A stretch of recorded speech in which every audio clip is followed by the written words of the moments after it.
Olá, galera. Eu sou o Gabriel e começa aqui o nosso podcast. Será apresentado por mim, pelo João Vitor, pelo Lucas Daniel, pela Sara e pela Ana Clara Bichara.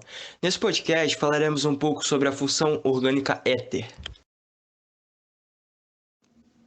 Os éteres, eles são substâncias orgânicas cujas cadeias carbônicas apresentam o átomo de oxigênio como heteroátomo, ou seja, esse átomo ele vai estar entre os carbonos.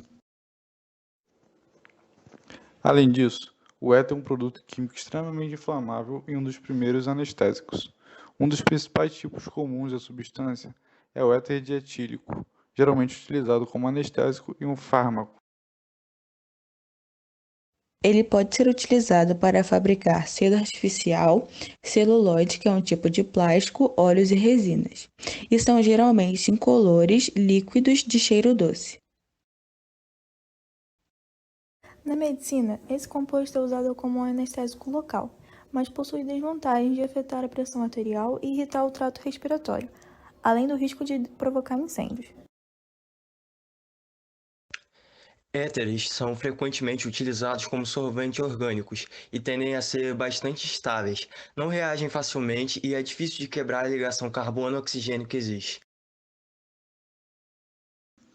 Normalmente é usado para quebrar um ácido forte, como o ácido iodídrico, com um aquecimento, a obtenção de dois halogênitos ou um álcool e um haleto.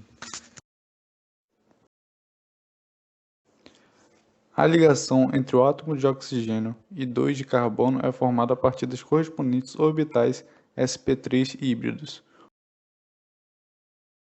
O éter etílico, também chamado como éter de farmácia, podendo ser dominado como éter sulfúrico, éter dietílico ou etoxietano.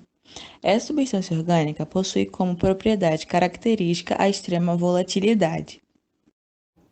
É também usado como um fluido volátil, a partir de motores diesel e de motores a gasolina em tempo frio. Outro tipo, o éter dietílico, é usado como um propulsor de pulverização e de refrigeração. Já o éter metilterbutílico é um aditivo à gasolina que aumenta o índice de octano e reduz a quantidade de poluentes do óxido de azoto nos gases de escape. E os éteres de etileno e glicol são utilizados como solventes e plastificantes. A comercialização do éter é fiscalizada. Esse composto é usado para sintetizar a cocaína e também apresenta riscos de utilização.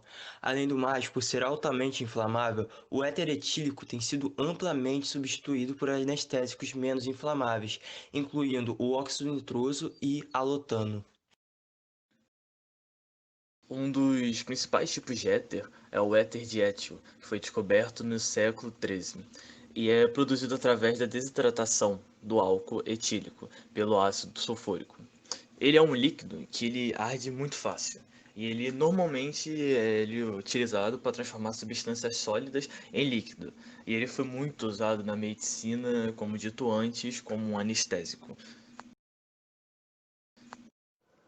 Em 1846, o éter começou a ser utilizado oficialmente em anestesia. A dor foi oficialmente vencida em 16 de outubro de 1846, às 10 horas daquele dia, no Massachusetts General Hospital em Boston, Estados Unidos. O dentista William Thomas Green Morton anestesiou com éter o impressor Gilbert Abbott, de 17 anos, para que o cirurgião Joe Warren extraísse um tumor de seu pescoço. E com o sucesso do procedimento, o médico dirigiu-se à plateia de médicos e estudantes de medicina e a um repórter do Boston Daily Journal e declarou: Senhores, isto não é uma fraude. Fora a primeira demonstração pública do uso da anestesia, que só não foi fotografada porque o fotógrafo passou mal. A questão histórica de quem descobriu e usou a anestesia pela primeira vez esteve longe de ser encerrada em 1846. Antes dessa data, para fazer cirurgias sem dor, tentou-se de tudo: hipnose, ação sedativa de algumas plantas e até mesmo álcool. Em 1841, 5 anos antes da apresentação pública de Morton e Warren, um médico dos Estados Unidos participava de sessões de inalação de éter com outros jovens. Mais uma vez, sob efeito da substância, ele se feriu sem sentir e teve a ideia de utilizar o éter em pequenas intervenções cirúrgicas. Utilizando o éter, extirpou 2 tumores da nuca de um amigo na presença de várias pessoas. No total, ele operou 8 pacientes nas mesmas condições que o primeiro. Porém, autoridades da cidade falaram para ele parar de fazer isso e operar paciente porque eles tinham medo que um paciente morresse nas mãos deles. E assim ele desistiu das cirurgias usando o éter, né? E seu trabalho com o éter só se tornou conhecido anos depois dessa demonstração de 1846. No Brasil, a primeira anestesia geral pelo éter foi praticada no Hospital Militar do Rio de Janeiro pelo médico Roberto Jorge Radocq Lobo, em 25 de maio de 1847, conforme informa Lucilo Santos Filho, em sua História Geral da Medicina Brasileira.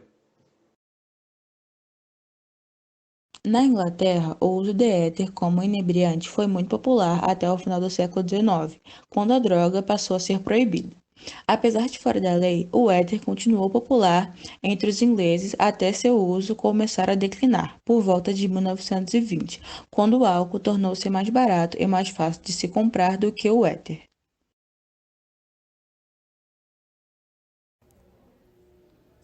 Já nos Estados Unidos, o uso recreativo do éter teve um breve surto de popularidade entre os anos 1920 e 1933, quando o álcool esteve proibido pela lei seca. Na época, as bebidas não alcoólicas eram misturadas com éter para provocar intoxicação. Mais tarde, durante a Segunda Guerra Mundial, a substância foi muito consumida na Alemanha para compensar a falta de bebidas alcoólicas. No Brasil, o éter foi o ingrediente básico do lança-perfume, um produto carnavalesco que podia ser inalado para gerar euforia e desinibição. Apesar de proibido em 61 pelo então presidente Jânio Quadros, o lança-perfume continuou bastante difundido no país, sendo contrabandeado principalmente da Argentina, onde é fabricado legalmente. Uma curiosidade sobre os éteres é que se eles tiverem 3 átomos de carbono, eles conseguem ser solúveis em água, devido à sua formação de ligações de hidrogênio com moléculas de água. A solubilidade diminui com o aumento do número de átomos de carbono. O aumento relativo na proporção do hidrocarboneto da molécula diminui a tendência de formação da ligação. Éteres são apreciavelmente solúveis em solventes orgânicos como álcool, benzeno, acetona. Outra curiosidade é que doses moderadas de éter deprimem o sistema nervoso central, produzindo efeitos inebriantes. O consumo de éter pode provocar gastrite e até mesmo morte em caso de overdose. Sobre a nomenclatura da função orgânica, ela é dada pelo prefixo do radical menor mais ox, mais prefixo do radical maior, mais infixo mais o. E terminamos por aqui o nosso podcast, galera. Agradecemos por você ter ouvido até aqui e até o próximo.